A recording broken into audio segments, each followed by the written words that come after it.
नमस्कार, स्वागत है आप दर्शकों का। आप देख रहे हैं न्यूज़ 18 का डिजिटल प्लेटफॉर्म। मैं हूं आपके साथ रजनी चौबे।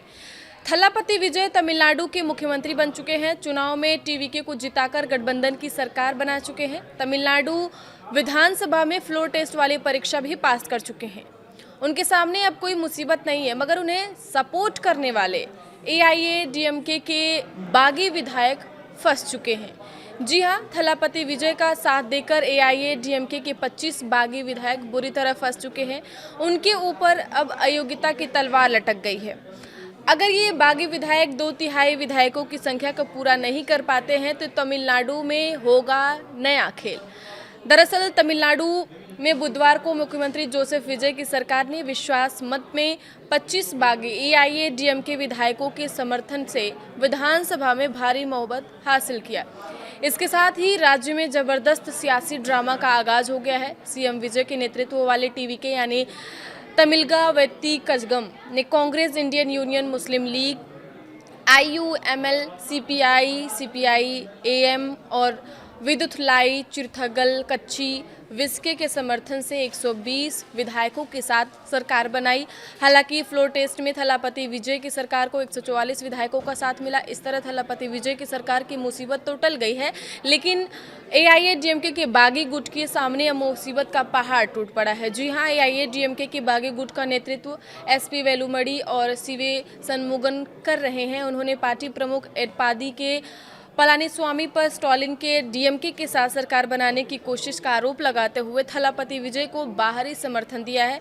बाद में पलानीस्वामी ने इन सभी 25 नेताओं को पार्टी के पदों से हटा दिया। अब सवाल है कि जब पलानीस्वामी ने AIADMK के बागी गुट वाले 25 विधायकों को पार्टी से निकाल दिया तो इनका क्या होगा, इस बारे में समझते हैं, आपको बताते हैं पूरे विस्तार से।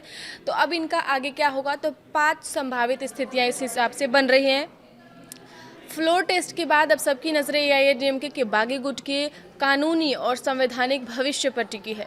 यहाँ 5 संभावित स्थितियाँ होती दिख रही हैं। सबसे पहला तो अयोग्यता की तलवार। AIADMK के बागी गुट के पास फिलहाल केवल 25 विधायक हैं। यह 2/3 यानी 32 विधायकों से कम है। अगर पलानीस्वामी स्पीकर को औपचारिक नोटिस देते हैं तो इन 25 विधायकों की सदस्यता खतरे में पड़ सकती है। मध्य प्रदेश 2020 में और कर्नाटक 2019 के उदाहरणों की अगर बात की जाए तो पार्टी व्हिप का उल्लंघन करने पर स्पीकर इन्हें अयोग्य घोषित कर सकते हैं। दूसरा, मैजिक नंबर 32 की तलाश। एक ही शर्त पर इन विधायकों की राह आसान हो सकती है, वह है मैजिक नंबर 32। जी हाँ, AIADMK बागी गुट का मुख्य लक्ष्य 32 विधायकों की संख्या तक पहुंचना है। अगर वे पलानीस्वामी वाले गुट से 7 और विधायकों को अपने साथ कर लेते हैं तो बागी विधायकों की संख्या जो है वो 32 हो जाएगी। ऐसे में वे कानूनी रूप से असली AIADMK होने का दावा कर सकते हैं या किसी अन्य पार्टी में विलय भी कर सकते हैं। बिना अपनी सीट गंवाए तब तक वे कानूनी संकट में ही रहेंगे। उपचुनाव, तीसरा ये ऑप्शन है। अगर इन 25 विधायकों को अयोग्य घोषित किया जाता है तो तमिलनाडु में इन 25 सीटों पर उपचुनाव होंगे। यह मुख्यमंत्री विजय के लिए बहुमत के लिए जरूरी 118 सीटों तक पहुंचने का बड़ा मौका और जोखिम दोनों हो सकता है। लेकिन EPS यानी पलानीस्वामी के नेतृत्व वाली AIADMK या कमजोर हुई या DMK भी इन उपचुनावों के जरिए अपनी खोई जमीन वापस हासिल करने की कोशिश कर सकती है। चौथा, इस्तीफा देकर दोबारा चुनाव रणनीति। अयोग्यता का इंतजार करने की बजाय बागी विधायक तुरंत इस्तीफा देकर औपचारिक रूप से TVK में शामिल हो सकते हैं। इससे तुरंत उपचुनाव होंगे, लेकिन वे सत्तारूढ़ सरकार के TVK के समर्थन साथ TVK के टिकट पर चुनाव लड़ सकते हैं। पांचवा और आखिरी, लंबी कानूनी लड़ाई बचती है भाई।